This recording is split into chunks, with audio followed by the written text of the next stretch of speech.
Good morning, good afternoon, everybody. Welcome to the next in the series of the Jason's Take On webinars, joining myself, Jason Noble over here in the UK, and my co-host, Jason Whitehead over there in the US. We'd like to welcome everybody. We've got a nice global audience again, which is always good. Just a few quick pointers where we're targeting a max time of about 45 minutes for the webinar. We've had some questions in from the audience ahead of time, which is great. We will endeavour to answer those. If there are any questions that do come up during the conversation between Jason and I, please do put them in the Q&A box and we will endeavour to answer them. Just a recap as to why we're doing this series. This is the fifth in our series of customer success focused webinars. The one today is around how you build and foster trusted relationships with customers. Jason and I know each other through the customer success community.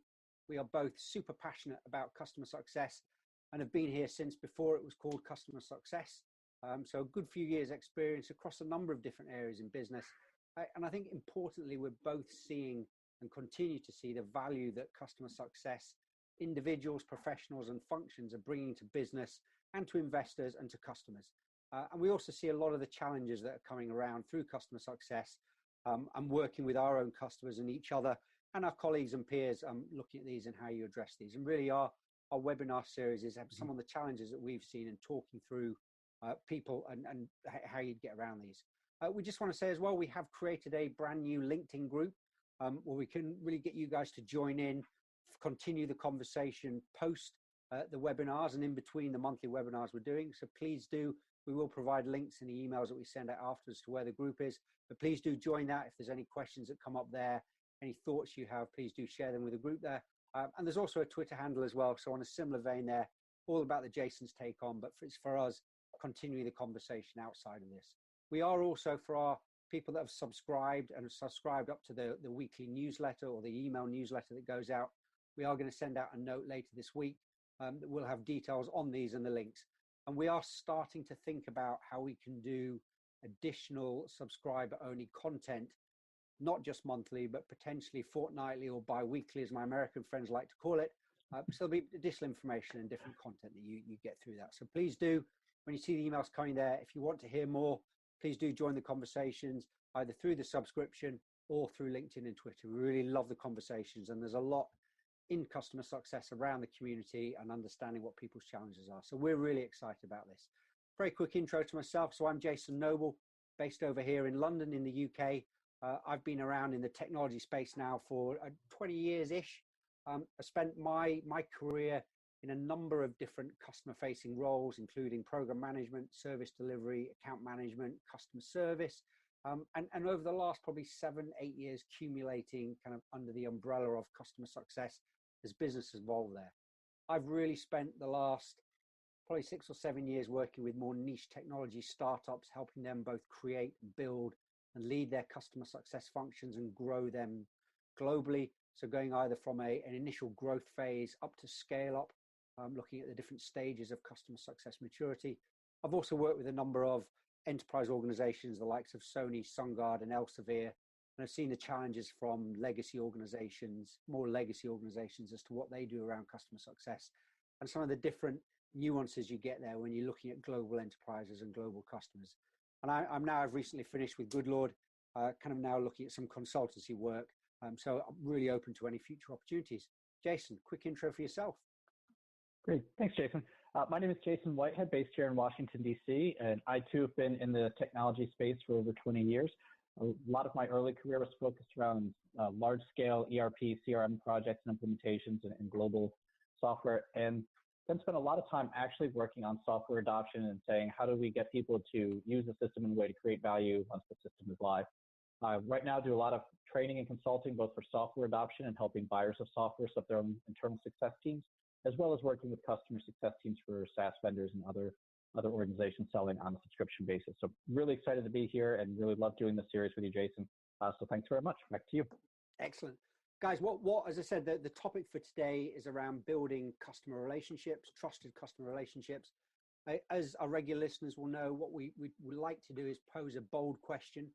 It's all about be bold for our customer success leaders. But the bold question that we're posing to you guys today is what would you do differently in your relationships with customers from tomorrow? So based on what we talked through, the conversations we have, the questions, what would you do with those relationships differently going forward tomorrow? So please have a think about that. What we'll do is at the end of the episode, we will give you 3 specific actions that we've got for how you can increase the value of those trusted relationships. And we'd love your feedback in the LinkedIn group as well and on Twitter. What are the bold action that you can do from that? So Jason, I'm gonna throw the first question to you, and I think this one really helps us kind of set the context. Have you, in your experience working with your customers, in your education, are there any experiences you've had that you can share around the value of relationships and how the value of relationships is so critical? Yep, absolutely. And thank you for asking that. And before I jump in, I'd also like for everyone who's listening to think about what has been the best experience you've ever had working with a group or a team, and what has been the absolute worst experience you've ever had, and what are some of the differences between these. And when you start to think of this and you look at both the experience itself, but also the value of the relationships that you had, I think that you'll start to see that there's real value both in personal enjoyment and lack of stress and having great relationships, but also in productivity and the outcome. And many organizations and many individuals, they don't spend enough time thinking about how to build these really effective, productive relationships or why. But an experience that I had that always sticks in my mind is when I was studying a master's in organization development and human resources. And the program that I was in that was very hands-on, and there was a lot of classes around individuals and change and group dynamics and team effectiveness and leadership and dealing with conflict and personality types. And one of the practices that happened in every single class in that whole program is that you had to have a team project, and that since everyone had been through the same foundational concepts, we learned very early on that you had to spend a lot of time coming together and forming as a team to really understand personal goals, strengths, weaknesses, how you handle stress, how you handle conflict, and making sure the team as a group really understood how they would work well together and how they would balance each other out. And I had one capstone project at the end of the year that was half MBA students and half the organization development students. And the teacher made the assignment, everyone broke into their groups, and it was really fascinating. All the OD students who'd gone through this educational experience over multiple years and had been through these experiences of team building, they all spent time really trying to figure out how we were going to work together as a team since we were a new group, what everyone wanted to do, how we're going to collaborate, and really getting to know each other. And this actually took sometimes 2 or 3 different sessions of getting together where we didn't get into any of the content whatsoever. It was all forming as a team. And then we looked across the room at the MBA students, and they all got their assignment. They whipped out their calendars and very quickly said, I'll do this section, you do that section, here we go, we'll meet up on this day, we'll pull it all together, and then we'll be done. And they were out the door in about 20 minutes, and they skipped over this critical relationship building exercise. And what's fascinating, fast forward to the end of the semester, everyone's coming in to hand in their projects, and consistently every single one of the teams that had OD students that had gone through the relationship building exercises came in laughing and relaxed and having fun, and people had been to happy hours. Everyone was excited about the final project and thought it was really great. And we looked over at the MBA students who had skipped over this critical thing, and every single one of those teams came in, they were mad at each other, they were stressed. A couple of the teams actually went to the professor and tried to say, hey, these folks should get a lower grade because they didn't contribute, or we did so much more. And it was just a horrific experience. And it really stuck in my mind, just how critical that relationship building is, and that you need to do that right up front to really have a great experience and to really have a productive team. And so many folks skip that. And I share that now to sort of guide this conversation when we think through how do we go about building effective relationships with customers, and what's the impact when we do it well, and what's the downside when we don't do it at all. So that's just something that I thought would really be helpful, and to get people to really think about that. And with sort of that as a backdrop, Jason, coming back to you, let me ask you, what are trusted relationships, and why are they so important? I love that story, Jason. I think it's so relevant. It really leads me to kind of one key thing to think about, and it's make sure that you build the relationships before you need them. I think we all have challenges with customers, with relationships, but the time to build a relationship is not when you're in a conflict situation, and that will always happen. So it really is putting that time up front, and that is an investment. It's a cost, but you need to do it. And I think that is so critical to building those relationships. I think when you look at what are trusted relationships, ultimately they are relationships between two parties that are of mutual benefit, and a partnership of equals is something that I often talk about, and I like to think of them as partnerships. And that, I think, is really, really important. You know, contracts are between companies, and we have those for legal, commercial points of view, but the relationships are between people, and the trust ultimately is between people. I think it's so important to know the difference between the two. We often hear about customer success managers or customer success professionals being referred to as the customer's trusted advisor. I'm not convinced it's the right term, but it is something that we hear a lot, and I think there is some element of truth to it. But my question would be, what are you there advising them about? You're not necessarily just the trusted advisor. So I'd always put some caution to using that, but it's something that is very common in industry. I think that the key thing with relationships is that they are ongoing, unlike contracts. And although a customer may churn, an organization may churn, and the contract might finish, the relationship could still be continuing. And that relationship, that customer can refer people in the future to you. They can also help you with your next opportunities. They can be an advocate. So really make sure that you are aware that relationships continue. I was at a conference on the future of customer experience a few weeks back. And there was a phenomenal speaker there from, I think he was from over in Norway, but talking about an idea that he's been working on for the last few years called the endings, and how a lot of organizations and businesses, people generally, don't think about endings when they're planning things. So there are many organizations that put the effort, the focus on the onboarding, the customer journey, and while you're a customer, but there's very little time, effort, consequence thought about how do we end that relationship properly. And it is a relationship, and it's so important to think about that. So when contracts do end, make sure you end the relationship or continue the relationship appropriately. And I think that's so important to take into consideration. I really like that idea there. I think what you often find, relationships are soft skills focused. They're not just about numbers, but they are often the hardest part to do in any customer relationship. So quite often there are gaps in our knowledge around soft skills when it comes to relationships. So you've got to understand these things. And there's a lot of time we can spend training around soft skills, which I think really adds to it. It's interesting because there is a whole industry that's been built up around customer relationship management, good old CRM. And that's been around now for a long time. I think Salesforce celebrated their 20th anniversary only a few weeks back, which is a phenomenal milestone. But CRM is customer relationship management. So it's all about these relationships. But the focus with organizations that do CRM platforms has traditionally and more typically been around sales, around that initial engagement, with less emphasis on the ongoing relationships. And I think we're beginning now to see a shift when you've got the likes of Gainsight, Tango, Natero, Client Success, these guys focusing a lot more on customer success management, where the ongoing relationship is key. So you're really seeing a shift there, which is really important.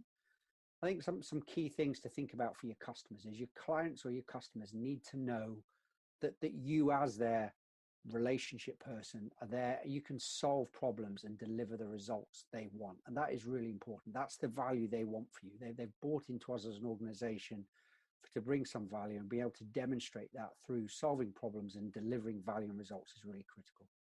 Our customers all take on a significant amount of risk when they bring us in. And I think it's something that we lose sight of. So that sale, some of it's based on risk. There's an element of risk they're taking, saying yes to it. Yes, they've signed a contract, but they're also putting their own reputation within their organization at risk. So you've got to be very conscious about that. And I think when you start the relationship as a customer success professional, consider that and make sure that you understand that there is a challenge to start with, and that you've very quickly got to build that relationship up, and that quite often our customers won't agree to doing actions that they need to do that will make them successful without that trust there. So really focus on that to start with. I think we've talked before, you and I, Jason, on this, but effective customer success is when you ask your customers to do something new and different that they haven't done before. And we need them to take potentially brand new actions that they haven't done before that's going to achieve success. And they simply won't do it if they don't trust you. The clients need to believe that we have got the expertise that they don't have, and that we're acting in their best interest for this, not just our interest. And I think that's so important to consider that we're taking them on a journey and asking them to do things differently. You've got to consider that. And without that trust, I think it's very difficult to do. And I think as anybody in customer success, as a customer success professional, you need to consider that you are actually going in, acting in the customer's best interest. And that's fundamental. So that has to be forefront of what you're doing, not your interest, but the customer's best interest. And that really helps with that relationship there. And also the tangible benefits that we see from good relationships, trusted relationships. There's increased value that we're getting from customers. There'll be increased revenue. You also get cost savings and efficiencies there. And I think it's really important. And relationships are something that are very, very challenging. But when they're done properly, when you invest the time, exactly as you said at the beginning, there's a really good upside to them. I think I'm going to throw a question back to you, Jason. And if we are talking about customer success managers as our trusted advisors, kind of do you see it? I mentioned briefly, but do you think that thinking is correct, that they are trusted advisors for our customers? And then what about the idea about being trust advocates for our own organizations? Yeah, thanks for that, Jason. I think it's interesting that you hear the term trusted advisor so often, and yet, I think people, I think the term's highly overused, and I think people may aspire to be that trusted advisor, but I don't think they necessarily know what that means or the steps they need to take to earn the trust, because you can't just claim to be a trusted advisor, and you're certainly not bestowed that by the nature of your role. It's something that's built up through that relationship, and it's so important that you take those steps and actions to build up the trust. But I think it's also important that you understand that you are a trusted advisor within the lens of your product or service. I will take your advice on X, Y, and Z because you've done this with a lot of other customers. You know your product, you know your industry, and you may have had some experience or insights that I don't have. So I will defer to you on some things as I go through.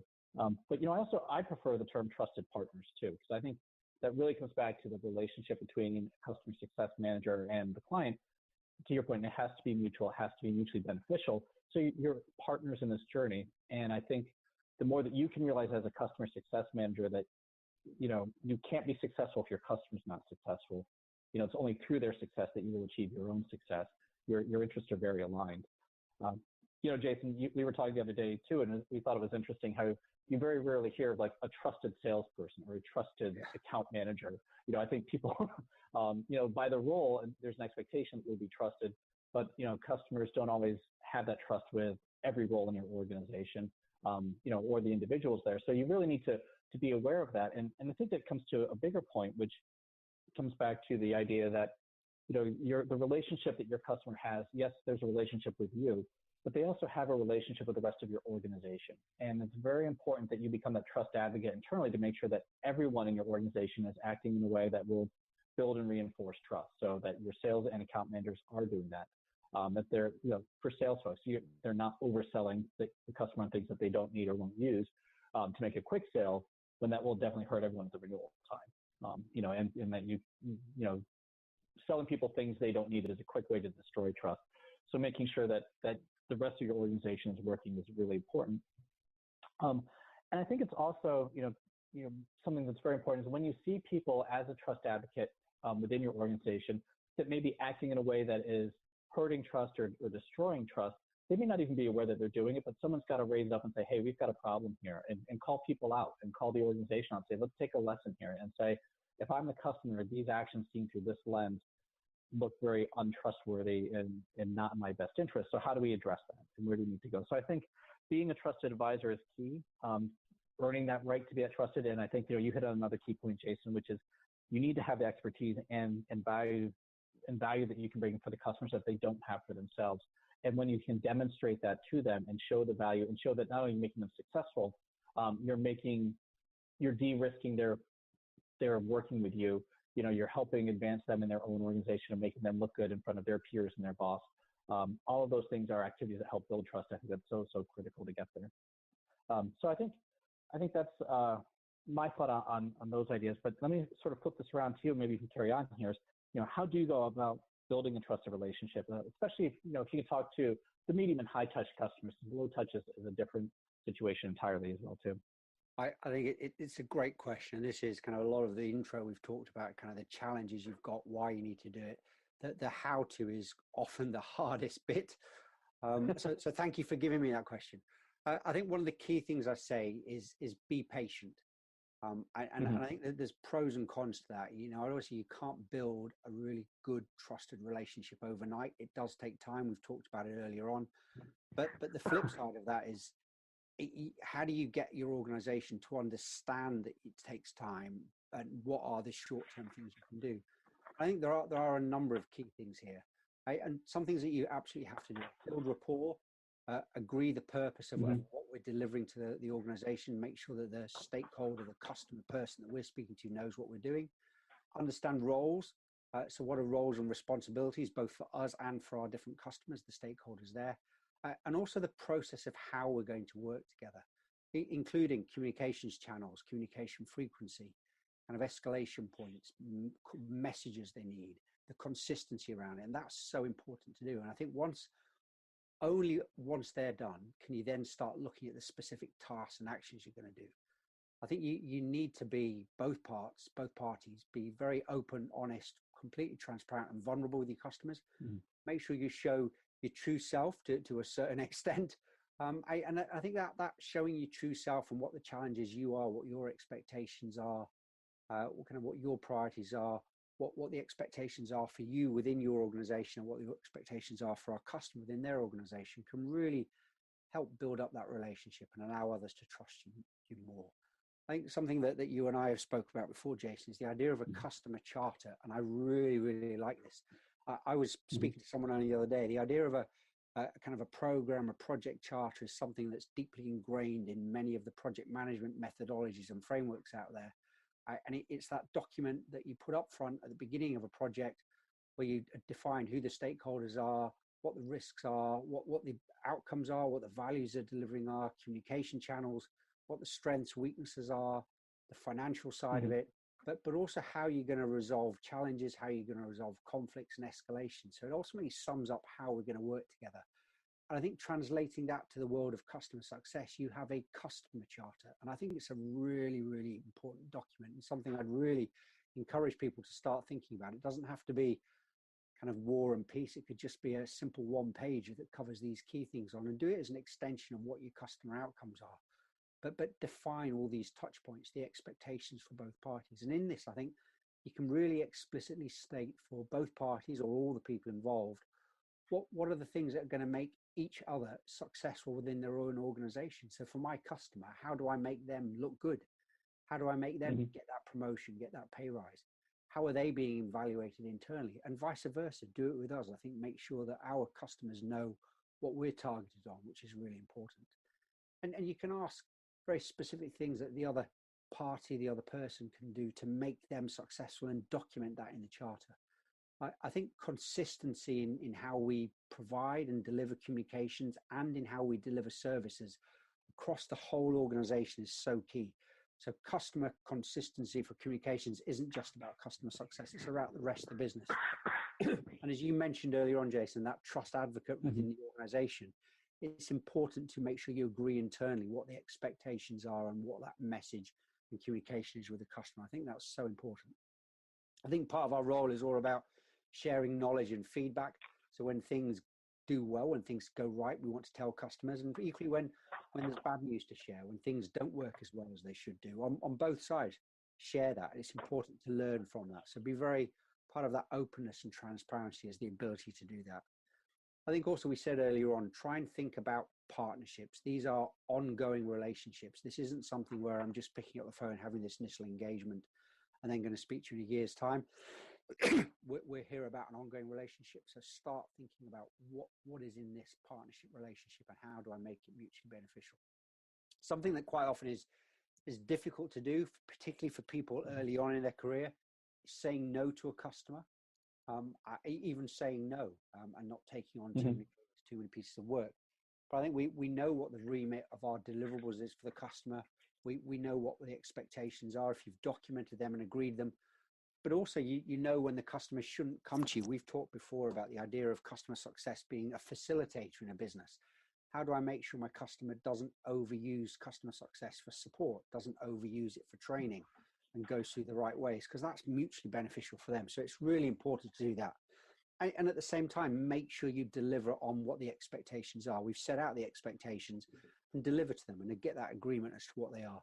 And don't necessarily exceed those expectations. There's always a need and a time when we will need to exceed them, and you can put a commercial justification around it, but don't make that your default de facto stance.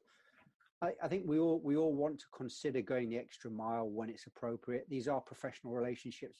Bear in mind, it might not always be appropriate to go out for a drink, to go out for a beer with our customers. Excuse me. But you can consider things like team-based activities, which are really important, and even more so when we're looking at longer-term relationships with customers. I think it builds that element of collaboration, all the teams working together. I'd always say don't forget the importance of personalizing the content and communication for your customers. Everybody's got their own style. You can document that in your customer charter, but that's really important. The last point I'd add is if or even when something goes wrong, and we all know things go wrong, we've all had challenges with every service product we've worked with, make sure you're completely honest. Tell your customer about it, tell them when it happens, and tell them what you're going to do about it, who you're going to speak to within the organization to get it resolved, what the next steps are, and when, and be very, very transparent about it. And that goes back to that open and honest conversation. I think that is so important. I think that there's some of the key points and some of the takeaways there that really can help build those relationships. What I'd like to throw back to you, Jason, is almost the opposite question. What can happen and what should people avoid to do that starts breaking trusted relationships and can almost kill that trust with our customers? Yeah, that's so important to focus on that too, because I think people slowly recognize that it does take time to build relationships, and it's so much effort to really get that trust once you're there, but you can destroy it in an instant. And sometimes when you destroy it, you can never get it back. And you see that in your personal relationships, you see that in professional relationships, and you definitely see it with clients and customers as well too. And I think there's a lot of different things, and sometimes people recognize it when it's happened, but don't know how they got there, especially if you're in a stressful project. But one of the big ones for me is when you don't follow whatever your agreed collaboration approach is and communication approach. And I think that's why that charter that you talked about is so important. And it's so important because not just what's written down on paper, which is a great artifact to refer back to when you're not sure of what you're doing, but the process of developing that is where you start to build the relationships and the trust. And you talk openly with someone about how you're going to communicate. Do I copy other people? Do I copy your boss? How will we handle when sensitive issues come up? Because they always come up in big, difficult projects. And with IT projects, there's a lot at stake here. You're changing people's jobs and how they do their jobs and what means to be good at your job.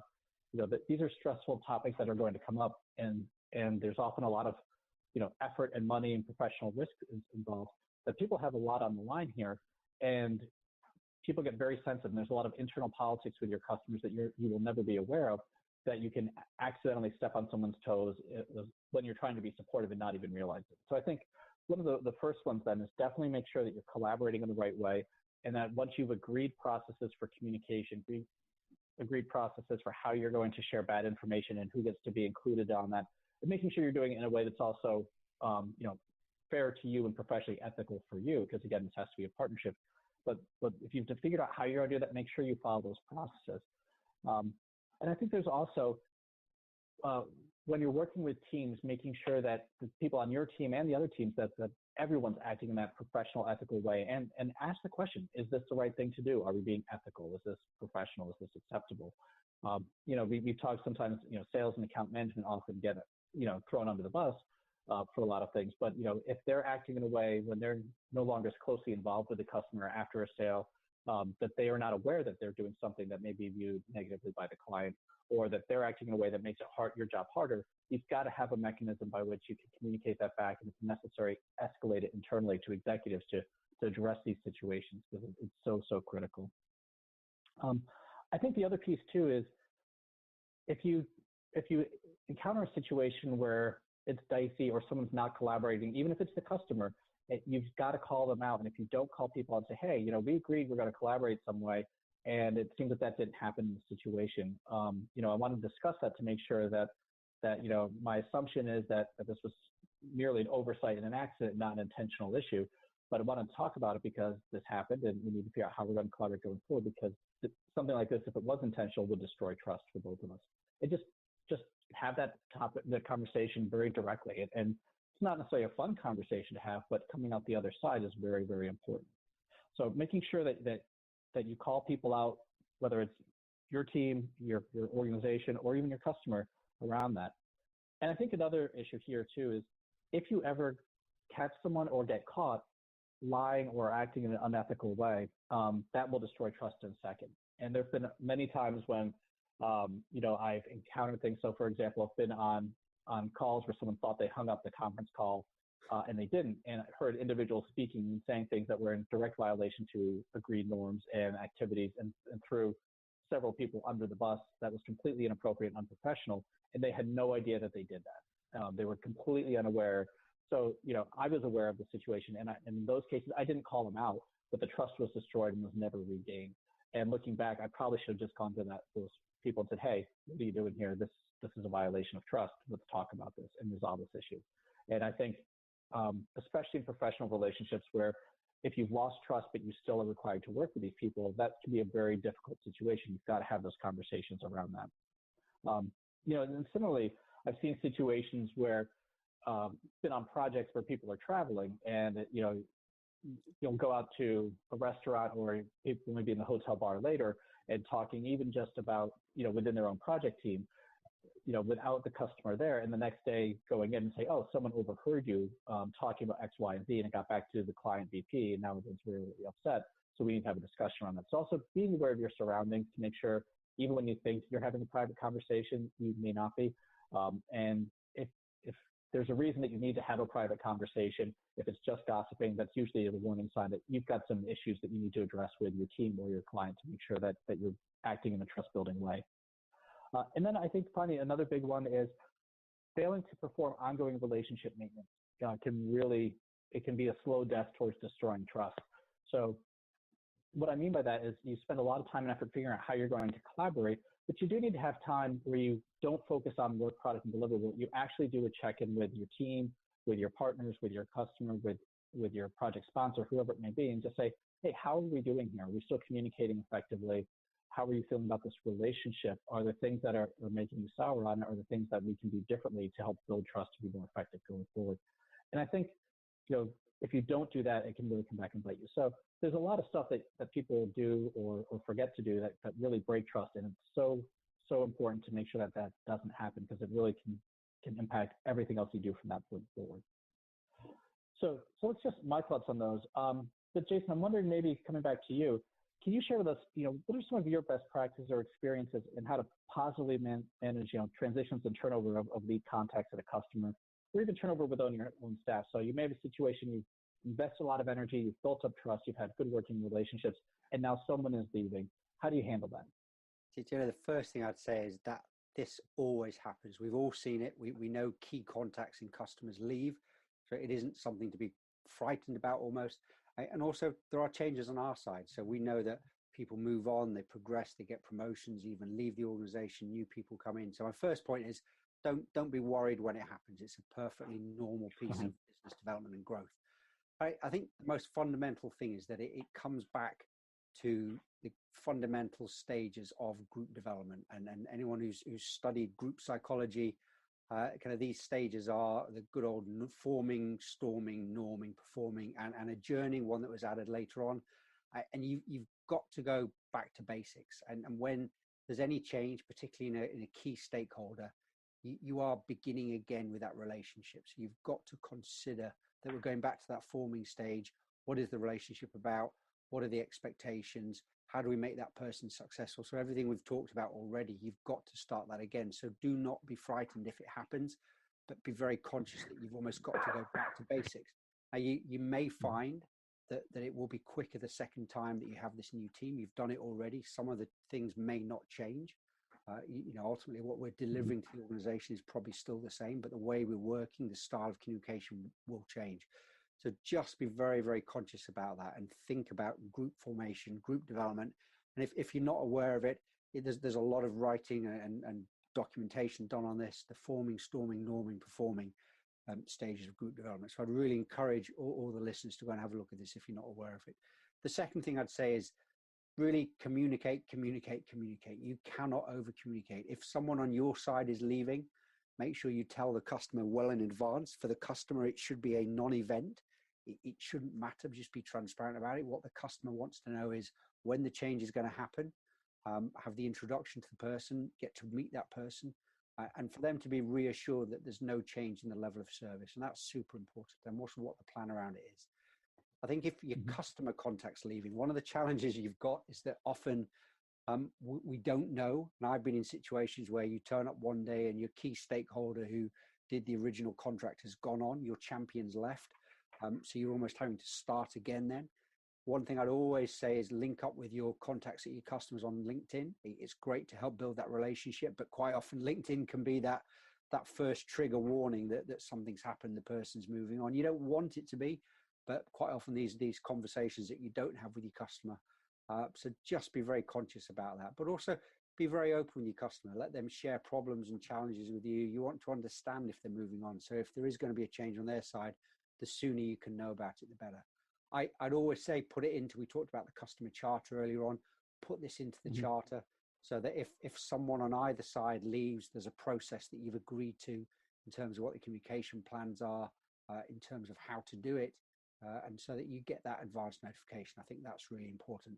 I think when you come in as a new customer success professional on an account with a customer, I'd always make sure you review the history of the customer, of the account with you, ask about different replacements within the organization, how things change within the business, what's happening with the business, what are the different priorities, understand what their business goals are, how are they aligned with what the historically stated goals that you may have in your customer charter or through your sales team might be. Do they still stand? So that discovery process to review and understand the customer and the history of the account is super critical. I think understand as well what the new contacts, both short-term and long-term priorities are, and explicitly ask them what you can do to make them successful. So that same conversation we've had before, but what does it, this is a different person now, what are they being judged on? What are they being measured against? How do we make them successful? And what do they need to do? But you need to understand what if they've come into it, they may have had a very different set of short-term goals. Let's understand what those are. And I think also, as I said earlier on, there are some things that won't have changed. The contract is probably still the same contract. We've just got a different contact. So we're still delivering the same core services. As Jason said about the internal side of it, make sure you're sharing these changes internally. And I think they're really super important. It's that open, honest communications, put process around it to give yourself the time to build those relationships. But go back to the beginning. Assume that it's going to be a brand new relationship that you need to build, which I think is so important. A question I'm going to throw back to you, Jason. How would you introduce new relationships and build that trust and act as that trusted advisor when they're an existing account? So say we've got a customer, it might be a long-term customer that we've had a good relationship with, been delivering services to. For whatever reason, me as the customer success person has moved on. There's a new person coming in. How do you introduce that new relationship and how do you build those new services? Or even if you're building out new services from the business, what are the sort of steps you can take? Sure. Yeah, I think there's a lot of different situations from, the one you just hit on of a new customer success manager is taking over the account and they've got to work from scratch. Or the other one that's also very common is, we've just really launched or we're relaunching our customer success services. We need to set new expectations for what that means and why we're doing this and how we're doing it. So I think an easy first step is do your analysis first and really go in and try to figure out the who, what, when, where, and why. When was the last contact? Tell me about my customer. Let me learn from other existing people within my organization, the sales rep. What's the history of this account? What's working well? What isn't? And really what's needed next and what are the problems that they're having or where are things going absolutely fantastic. And then trying to figure out, who's the right person to engage with them. So if you're coming as a new customer success manager, maybe you get someone else to introduce you and to bring you in to start the relationship. Maybe it's a salesperson, maybe it's the outgoing customer success manager, whoever it may be. Or if you're rolling out a new customer success service to existing accounts, you may need to have all of your customer success managers go and try and introduce, here's the new service. You're going to hear a big announcement. Let me explain what's coming and why and what that needs to look like. So that you can understand what's going on. Try and figure out who's the right person to have the conversation for the situation that you're going through and what it's going to look like. But when you do go in and get introduced to them, help them understand what's the value that you're providing either through your role as a new customer success manager or the team's role as you're launching a new customer success service. Here's the value we're trying to bring. Here's why we're doing this. Here's what's going on. And really let them know, what's sort of the reason for this and why they should care and how it's going to benefit them. And I think part of this you talked about as well too, Jason, which is, but set accurate expectations and set expectations for what's not changing and how your customer success service may fit with the rest of your organization. So here are the things that support will still do.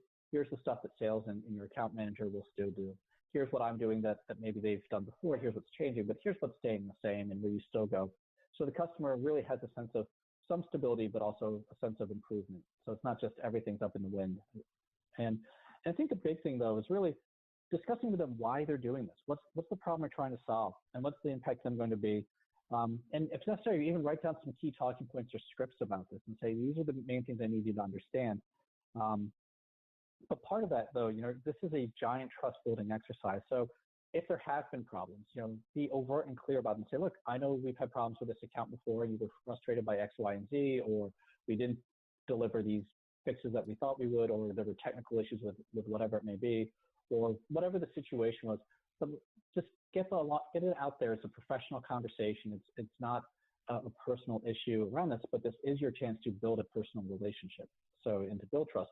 So just put it out there and talk about it and acknowledge it and sort of say, these are the steps we're going to take to try and address this, or this will probably be an issue for a while, even though we would like to resolve it quickly, and here's why.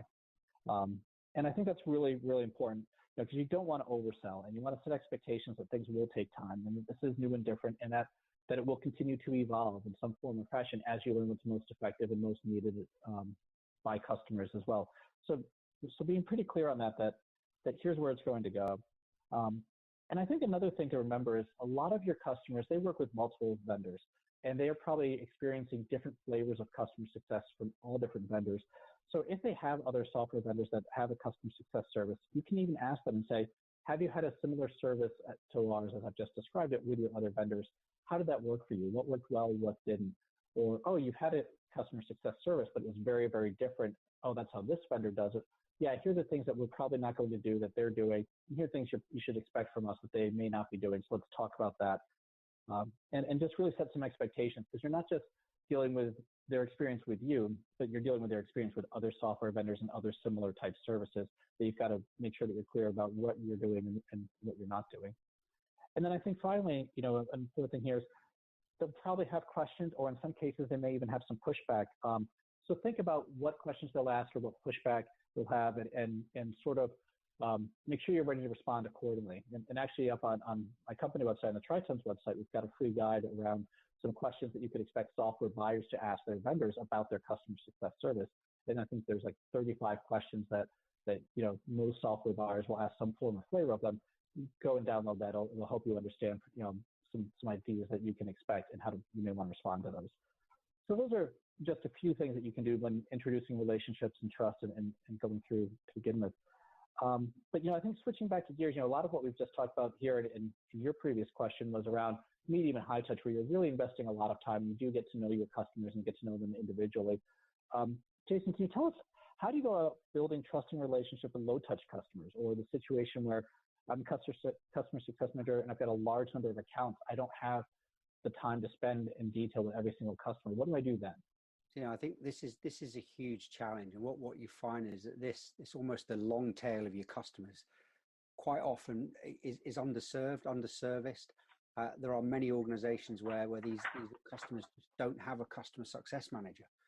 So it's a very, very different level of service that you're providing, and they've got different expectations. So it is a real big challenge. And I think there's a number of different ideas.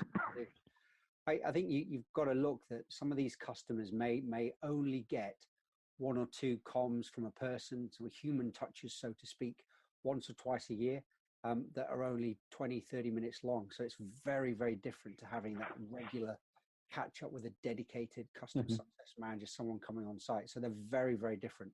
And I think given that, you've got to be very realistic about what level of trust can actually be built around that relationship and what level of trust is needed. It's a very different type of customer.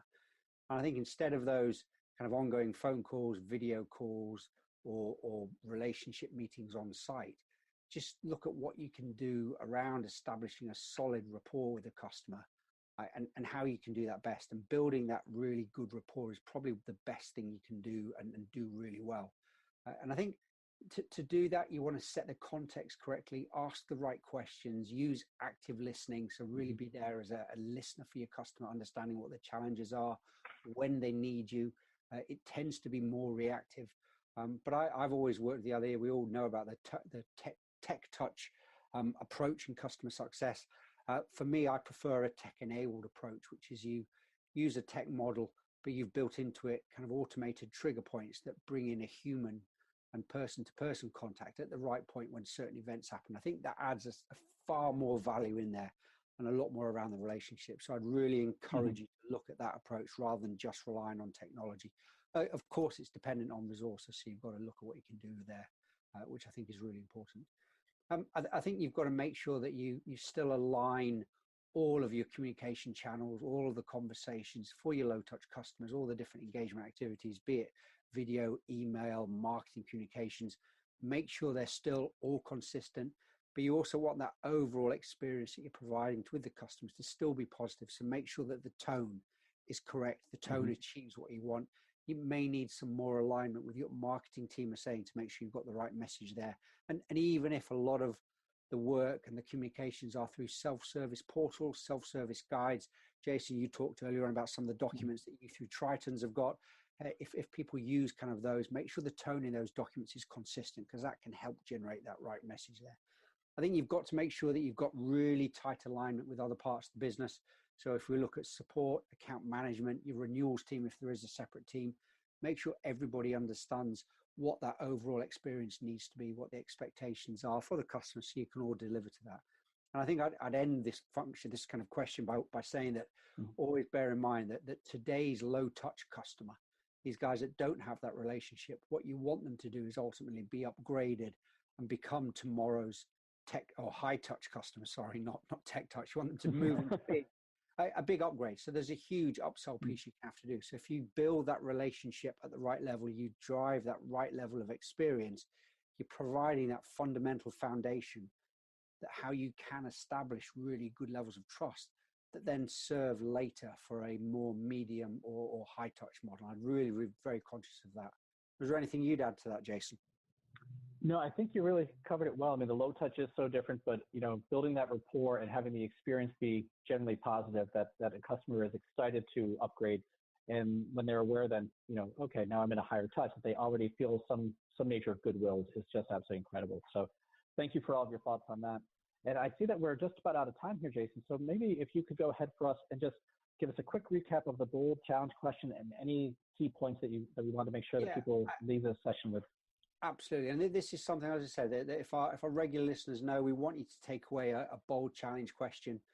And what we're also going to do, and we'll do this with all the webinars going forward, is going to give you 3 key takeaways. And we'll also post these in the LinkedIn group. So the 3 key takeaways from us, if we go back to how do you build those trusted relationships?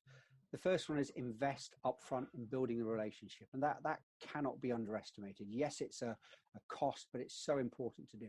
You've got to consider how that works within your organization, what commitment you need, but also how you sell that internally. But you need that investment upfront in building the relationship.